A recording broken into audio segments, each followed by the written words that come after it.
అనాదిగా మగవాడు అమ్ముడుపోతున్నాడని మగజాతిని అవమానిస్తున్నారు. All right, కట్నం తీసుకోకుండా పెళ్లి చేసుకోవడానికి నేను సిద్ధంగా ఉన్నాను. కానీ ఇంతసేపు నీతులు చెబుతున్న మీలో ఎవరైనా నా ఆదర్శాన్ని మెచ్చుకుంటారా?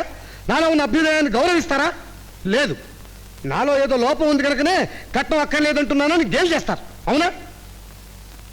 Your exactly correct. రెండో పెళ్లి వాడిని నాకు కట్నం ఇచ్చి పెళ్లి చేసుకునే మనస్తత్వం రాయి ఆడవాళ్ళది. షడప్. ఆడవాళ్ళ గురించి మాట్లాడే హక్కు నీకు లేదు. నీలాంటి వాళ్ళ కళ్ళు తెరిపించడానికే నేను ఈ ప్రోగ్రాం కండక్ట్ చేశాను. Non sense. 3 తరాలకు సరిపోయే ఆస్తి ఉన్న నువ్వు ఏ కోటీశ్వరుడిని పెళ్లి చేసుకుంటావు, విదేశాల్లో కాపురం చేస్తావు. కానీ నీ మాటలు నమ్మిన వీళ్ళు వీధుల పాలవుతారు. ఆదర్శాల పేరుతో అనవసరంగా వాళ్ళని చెడగొట్టడం లేదు, చైతన్యవంతులను చేస్తున్నాను. ఒక మగవాడు ఆడదాని మెడలో తాళి కట్టడానికి కట్నం అడగడం ఫ్యాషనా లేక వ్యామోహమా? ఆచారం. ఆ ఆచారాలనే గోతులో పాతి పెట్టమని నేను చెప్తున్నాను. మాటల్లో కాదు, ఆచరించి చూపించాలి. నేను ఆచరిస్తాను. కట్నం ఇవ్వకుండానే నేను పెళ్లి చేసుకుంటాను. ఆస్తి ఉన్న నువ్వు కట్నం ఇచ్చినా ఇవ్వకపోయినా ఒకటే. అయితే నేను కులాంతర వివాహం చేసుకుంటాను. హియర్ హియర్ అని చప్పట్లు కొట్టం కాదు, మాటలే పెట్టుకోవాలి. ఈ వివేకానందకు ఆస్తి లేదు, అంతస్తు లేదు, నీ కులం కూడా కాదు. ఇతన్ని చేసుకుంటావా?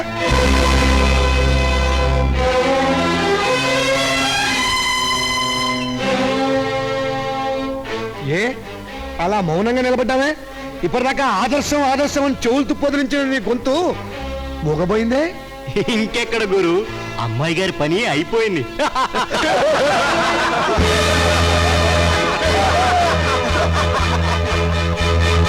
నేను వివేకానందని పెళ్లి చేసుకుంటాను.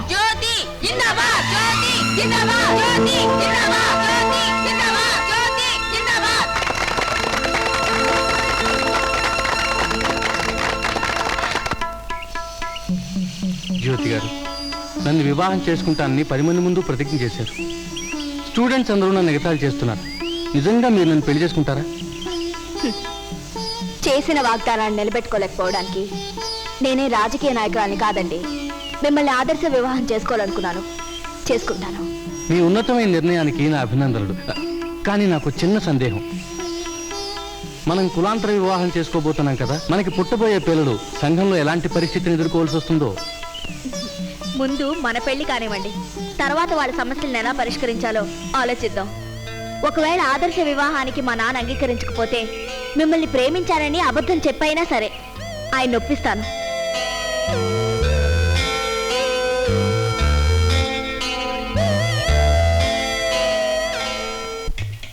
మాయా మాయా మాయా ఆగు, మాయా ఆగమంటుంటే.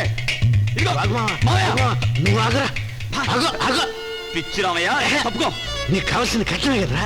అన్నట్టు అడిగితే కట్నం వాడు, అందుకని అడి కూతురు చంపి అప్పుడు సైతం పెట్టేస్తాడు. చంపి చంపి చంపిరా.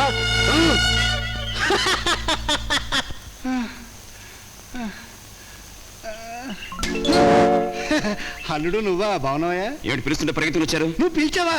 మార్నింగ్ వాక్ చేస్తూ వినిపించుకోలేదా? ఆగండి, నా చెల్లెలి పెళ్లి నిశ్చయం చేయబోతున్నాను. ఆ టైంకి నా కట్నం డబ్బులు నా గుమ్మం దగ్గరికి రావాలి. ఇంతే కదయ్యా. చదువు పూర్తి చేసుకుని మా బావ కూతురు జ్యోతి పట్టణం నుంచి వచ్చేస్తుంది. దానికి మా గోపాలతో పెళ్లి అలా ఫిక్స్ చేసి నీ డబ్బు ఇలా ఇచ్చేస్తానయ్యా. జ్యోతికి గోపాలానికి పెళ్ళా? అవునయ్యా. ఇప్పుడు నీకు ఎంత ఇవ్వాలంట? 20,000. అమ్మా చాలా కాలం ఆగేవయ్యా. ఓ పని చేస్తానయ్యా, మరో 20,000 చేర్చి డబుల్ ఇచ్చేస్తానయ్యా. నువ్వేం ఆశ్చర్యపోకు. ఇప్పుడే వెళ్ళి మా బావతో మాట్లాడి ముహూర్తం అది పెట్టిస్తాను.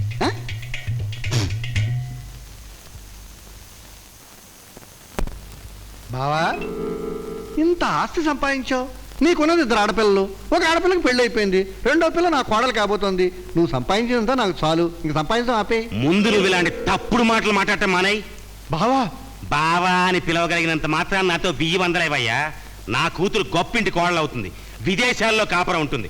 ఆకాశం అంత పందిరేసి భూదేవంత అడుగులేసి నీలా అన్నమో రామచంద్ర అని వెతుక్కునే వాళ్ళకి వారం రోజులు సంతర్పణ చేస్తాను. ఏదో బంధువులం కదా అని నోరు విడిచో మాట అన్నాను కదా అని నన్ను మాట్లాడతావా? పైన భగవంతుడు ఉన్నాడయ్యా, ఎప్పుడో ఒకప్పుడు నీ కుటుంబానికి నిప్పెట్టేస్తాడు. ఆడదానిలా శాపనార్థాలు పెడుతున్నావా? నేను పెట్టం కాదయ్యా, రేపు నీ కూతురే పెడుతుంది. ఓ రోజు ఒక కుర్రాన్ని తీసుకొచ్చి నాన్న నేను వీడినే పెళ్లి చేసుకుంటానంటుంది. వాడికి డబ్బు ఉండదు, అడ్రస్ ఉండదు. అప్పుడేం చేస్తా? నా కూతురే కనుక ఓ పేదవాడిని ప్రేమించుంటూ జరిగితే 10,000 తీసి మొహాన కొడతాను. ప్రేమ ప్రేమ అంటూ వచ్చిన వాడు చాలు చాలని చక్కా పోతాడు. ఆ, ప్రపంచంలో ఉన్న విషయం చెప్పానయ్యా, తర్వాత నీ ఇష్టం. నమస్కారం సార్, నా పేరు సాంబశివరావు. మిమ్మల్ని ఎప్పుడూ ఈ ఊళ్ళో చూసినట్లేదు. అది ఈ ఊరు కాదులేండి. నాకు పొరుగురు వాళ్ళకి డబ్బిచ్చి అలవాట్లేదు. వెళ్ళు. నేను డబ్బు కోసం రాలేదండి. మరి నాకు మీ అమ్మాయి తెలుసు. ఎవరో? అదే జ్యోతి. నేను పెట్టం కాదయ్యా, రేపు నీ కూతురే పెడుతుంది. ఓ రోజు ఒక కుర్రాన్ని తీసుకొచ్చి నాన్న నేను వీడినే పెళ్లి చేసుకుంటానంటుంది. వాడికి డబ్బు ఉండదు, అడ్రస్ ఉండదు. అప్పుడేం చేస్తా?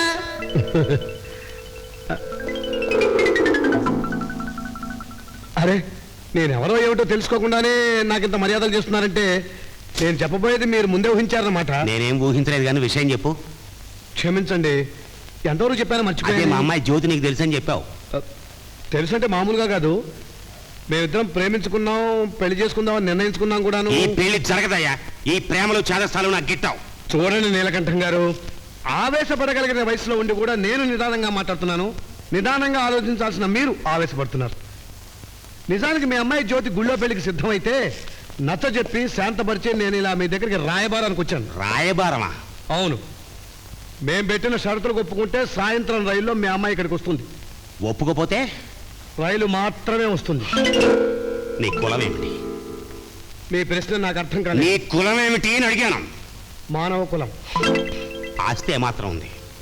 డబ్బు కోసం గడ్డి తింటం ఇష్టం లేక మా నాన్న ఏం సంపాదించలేదు. నీ కులం లేదు, ఆస్తి లేదు, మరి నీకున్నదేమిటయ్యా? విజ్ఞానం. అవును, నేను ఇక్కడుంటే నువ్వు గోడలతోనూ స్తంభాలతోనూ మాడతావేంటి? తిరిగి ఏమిటి? సాయంత్రం రైలుకి మా అమ్మాయి వస్తుందా? అబ్బా, మీరు మళ్ళీ మొదలుకు వచ్చారు.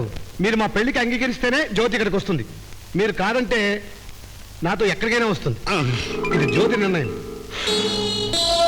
ఒక్క క్షణం ఆగు. ఆగండి, మీరు తుపాకీతో తిరిగి వచ్చినా మా నిర్ణయం మార్పు. మరీ అంత మొండితనం పనికిరాదయ్యా. అది మీ అమ్మాయితో చెప్పండి. లెక్క చూసుకో. డబ్బు దేనికి? నీ విజ్ఞానాన్ని ఉపయోగించి ఊహించలేవా? పెళ్లికి బట్టలు కుట్టించుకోమంటారా? చూడబ్బాయ్, నేను చాలా మంచివాడిని కాబట్టి నీకు ఈ డబ్బు ఇస్తున్నాను. అదే చెడ్డవాడిని అయితే ఈ డబ్బు తీసుకెళ్లి మా ఊళ్ళో 4 మడ్డలు చేసిన గంగుల చేతికిచ్చి నిన్ను కసక్కను పొడిపించేవాడిని. అంటే మా పవిత్రమైన ప్రేమను డబ్బుతో కొంటమో లేక రౌడీలతో కొని చేయించడమో తప్ప మా పెళ్లికి ప్రోత్సహించి మమ్మల్ని ఆశీర్వదించాలన్నమాట. మా అమ్మాయి జ్యోతి మీద నేను చాలా ఆశలు పెట్టుకున్నానయ్యా. నేను జ్యోతి మీద ఎన్నో ఆశలు పెట్టుకున్నాను సార్. నీ 2 చేతులు పట్టుకుంటాను. నేను మీ 2 కాళ్ళు పట్టుకుంటాను. అయ్యో, నువ్వెక్కడ దొరికావయ్యా నాకు పట్టు వదలని విక్రమార్కుడిలాగా. లే ముందు. ఈ 10,000 కూడా పట్టుకెళ్ళు. మొత్తం 25 అవుతుంది. ఎక్కడన్నా వ్యాపారం చేసుకోపో. అంతేనంటారా? ముమ్మాటికి అంతే. ఇంకా ఆలోచించావంటే ప్రేమని నగాధంలోకి తోసేస్తుంది. మొత్తం పట్టుకుపో. పో. ఓ మజ్ను, ఓ సలీం, మీరంతా త్యాగాలు చేసి అమర ప్రేమికులయ్యారు. నేను ఇప్పుడు ఈ తుచ్చమైన డబ్బుకు అమ్ముడిపోయి వ్యాపార ప్రేమికుడయ్యాను. కలియుగంలో ఇంతకంటే ఛాన్స్ లేదు, ఇంతకంటే ఛాన్స్ లేదు. ఇంతసేపు ప్రేమ కాకరకాయని కబుర్లు చెప్పాడు. విటమిన్ ఎమ్ముతో కొట్టాను, దెబ్బకి పడిపోయాడు వేధవ.